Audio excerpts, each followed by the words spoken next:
गंगा नदी के तटवर्ती कुछ जनपद बाढ़ से प्रभावित हैं। 24 जनपदों के 600 से अधिक गांवों में बाढ़ का प्रभाव पड़ा है।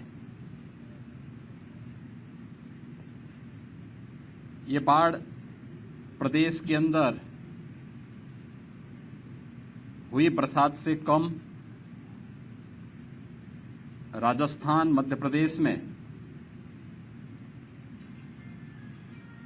और हरियाणा से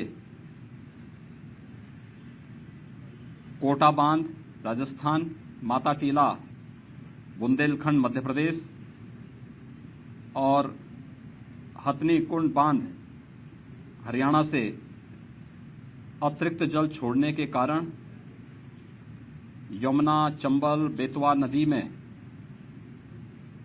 अत्यधिक जल प्रवाह के कारण बाढ़ से लगभग 24 जनपद प्रदेश के अंदर प्रभावित हुए हैं, जिनमें 600 से अधिक गांवों पर इसका असर पड़ा है। मैंने इन जनपदों की व्यापक वहां पर निरीक्षण भी किया है और बाढ़ प्रभावित क्षेत्रों की समीक्षा भी की है। मैं भी हमीरपुर, जालौन, इटावा और औरैया होकर के आया। कल मैं वाराणसी में था। वाराणसी से कल मैंने चंदौली, मिर्जापुर, भदोई इन जनपदों के भी बाढ़ राहत कार्यों की समीक्षा की। आज मैं स्वयं यहां पर गाजीपुर जनपद में आया हूं। गंगा जी के तटवर्ती क्षेत्रों में बाढ़ के कारण लगभग 32 राजस्व गांव प्रभावित हुए हैं।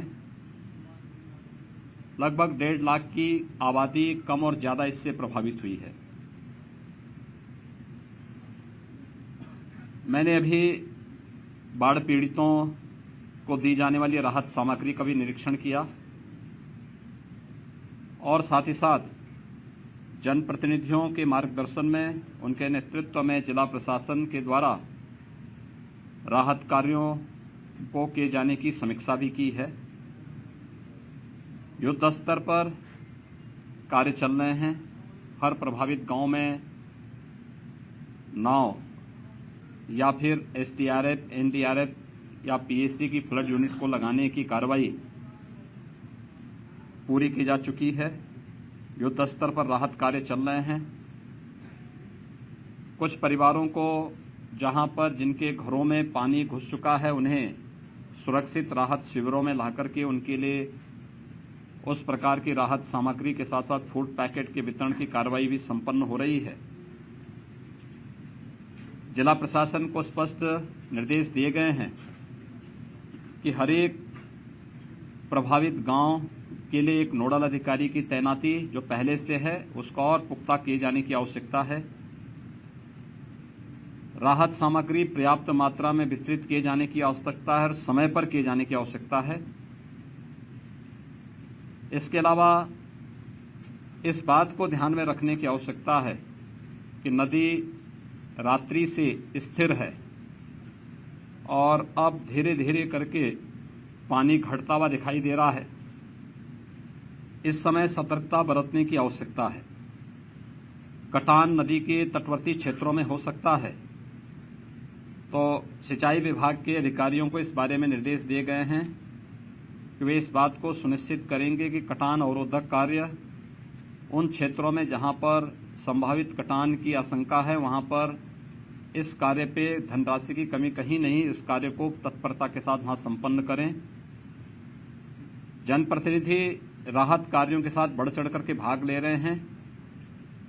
सुरक्षित माहौल में वे उन सभी पीड़ित परिवारों से मिलें, बिना भेदभाव के सबको राहत सामग्री का वितरण करें।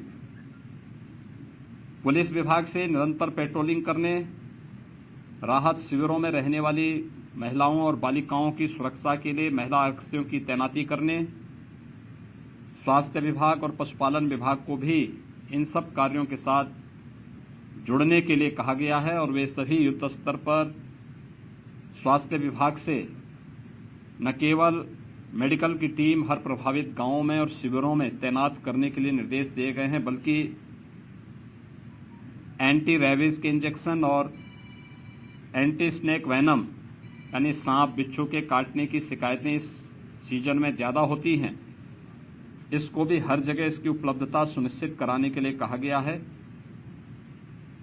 पशुपालन विभाग से पशुओं के उपचार और उनके लिए चारे की व्यवस्था के लिए भी कहा गया है। ये सभी कार्य युद्ध स्तर पर चल रहे हैं। जिन 32 राजस्व गांवों में बाढ़ का प्रभाव देखने को मिला है, उन पर युद्ध स्तर पर लग करके अगले 24 घंटे के अंदर उन सभी पीड़ित परिवारों को राहत उपलब्ध कराने के लिए निर्देश दिए गए हैं।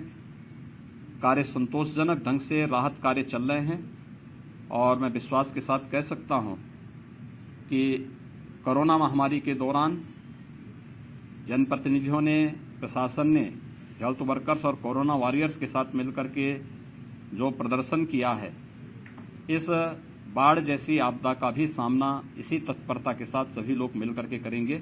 बहुत बहुत धन्यवाद।